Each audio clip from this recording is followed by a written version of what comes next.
Hey there guys, welcome to the second tutorial video for the FunNGames tutorial. We, in the first tutorial, loaded up our arrays with different values in various ways. So our arrays generally, it's like almost like having a kind of a container that has a lot of different separate spaces to it. You could think of it like a pill container that would hold on pills for different days of the week. With arrays, it's very similar where we've got separate compartments in the same sort of place to hold data. Okay, so it's just another way that we can hold data.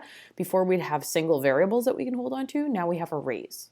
So what we've got here is we've got our numbers array filled, bubble sizes filled, adjectives filled, nouns plural filled, and colors filled. And we did that in the first video. We filled that numbers array using, oh, sorry about that. We used a for loop to fill that. So that example is right down here. Sorry, my computer's a little slow. Okay, so that fill numbers for loop, we use that. And now what we're going to do is we are going to start adding some bubbles to our scenario. Sorry, like I said, my computer's a little slow here. We're going to start doing the or using the add bubbles scenario or the add bubbles method to add bubbles to the world. So we're going to have bubbles floating upwards. Okay, and they're going to be different colors, 4 different colors, and we're going to kind of choose them at random. So like it says here, add a new bubble every 5 iterations. Before adding a new bubble, look to see what sort of information you need to give the bubble class to make a new bubble. Okay, so let's look at what I'm talking about with that. So I've finished the bubble class for you. Okay, the bubble class is all done. We need to look at this constructor to see what do we have to give this bubble. If you can hear a weird sound, that's my cat. Weird. Okay, so we've got 2 things we have to give the bubble constructor to actually make a bubble. We've got the size of the bubble and the color that we want the bubble to be. Okay, so we're going to give that information to bubble when we create it. We're going to take that information actually from the arrays that we created earlier and we're going to pass this information over to the bubble class in order for it to actually create bubbles for us. So let's look into my world again here. Okay, and so every 5 iterations we need to add bubbles. Now, I believe I actually created a variable for that at the top of the screen. So we've got private int c starting at 0. So that's our counter variable. Let's head into add bubbles. You can see that I've called it from the act method, add bubbles. Okay. So what we're going to do is we're going to say C++. Okay, and so that's going to increment our variable C, our counter variable. Okay, and it says add it every 5 iterations. And I think I also made a variable for that. I've got something called bubble rate right here so that we can actually use it in order to add the bubbles every 5 iterations. We could change that too, so we could do it less than 5, more than 5, and so on and so forth. So let's head back down here. And we're going to use both of those in order to make our bubbles show up. So every 5 iterations, we're going to make a new bubble. So we've got C, our counter variable, that's increasing. And we're going to say if C is equal to, not plus plus, if C is equal to bubble underscore rate. Okay, if those 2 things are equal, then we are going to add a new bubble. Okay, and it says using a random value from the bubble sizes array and a random color from the color array. Make a new bubble and add it at a random X position near the bottom of the world. Okay, so let's break this down a little bit. We're definitely going to have to add an object.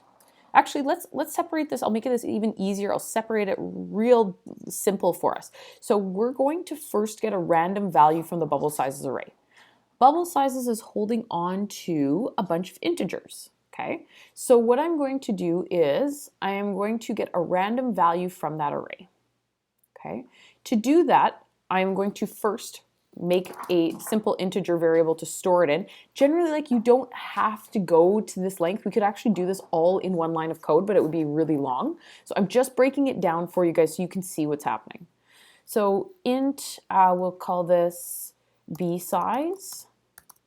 Okay, and this is just a local variable. Again, only pertinent to this method. It only exists for this method. So B size, and what we're going to say is we are going to get something from the bubble sizes array. Okay, I think, did we call it bubble size or bubble sizes?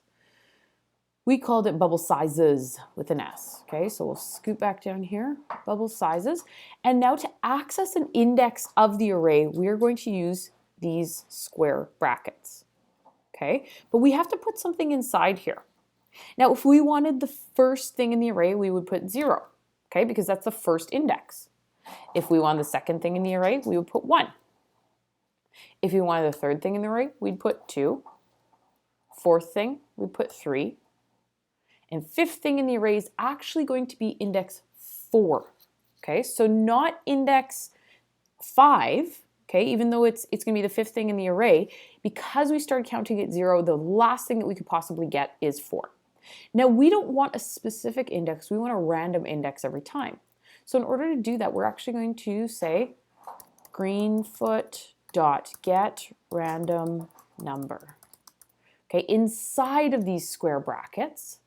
And inside here, okay, this is going to return back to us a random number between 0 and whatever the limit is. Now, what's the limit in the case of bubble sizes? Well, bubble sizes has a length of, well, say we don't know. We do know it's 5, but say we don't know. We can simply say bubble sizes dot length. There we go. So now we are going to, this is going to get us a random index or a number from a random index in bubble sizes. Okay, so if you couldn't figure out, for example, how to do this with color, I want you to pause the video right now and try to do it with color without me telling you. Okay, so pause the video. Okay, we're back. Now I'm going to actually show you how to do it with color. So it's going to be very similar. I wanted to see if maybe you guys could figure this out, but it's going to be slightly different. Because random or the color array is holding on to color objects, we need to create a variable that holds on to color objects, not an int array. Okay, this isn't going to be an int variable. This is going to actually hold on to color objects. We'll call it color, COL. And we're going to set it equal to, okay, this part you probably would have got if you paused the video and tried it on your own after seeing the getting a random bubble size. Okay, we're going to get a random color from the color array, and the color array is spelled COLOUR. Okay, and then square brackets, greenfoot, oops, hold on a second, greenfoot dot get random number. And of course we are going to say color dot length.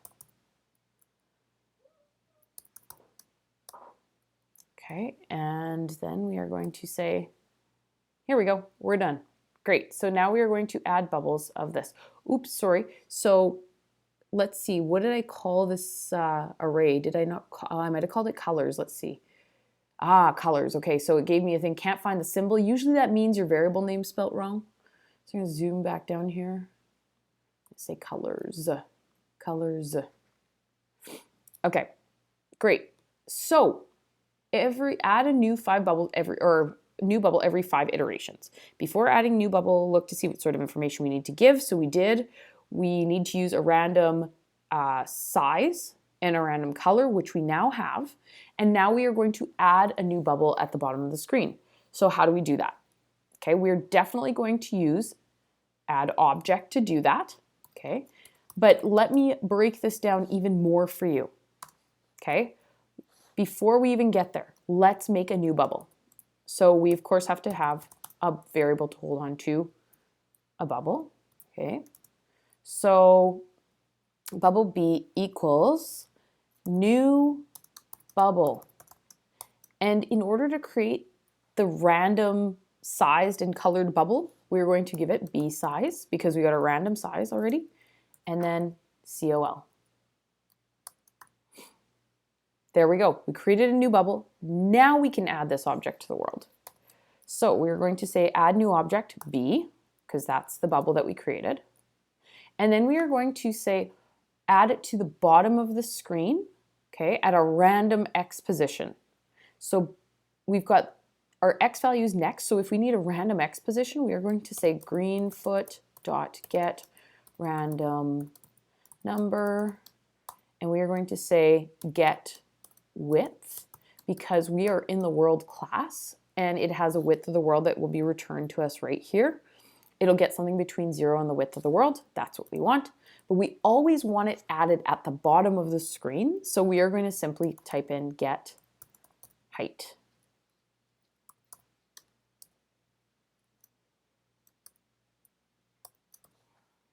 Okay, I think we've got it. So we'll compile that. And let's see what happens when we run. Oh, one gray small bubble floated up to the top. What did we forget to do? Look at our code. We want this to go on forever for the duration of the program. We forgot to set our counter variable back to 0. Okay, let's compile and try again. There we go. So we've got all these cute little bubbles floating to the top now. Every 5 iterations, there's a new one. Or 5 iterations, sorry, there's a new one. And they all float to the top of the screen and remove themselves. Of course, I did all the movement pieces for you. So you don't have to worry about that. You just have to worry about giving the bubble the information that is necessary. Okay, so I'm going to cut it off there and we'll do the next 2 pieces in the next video.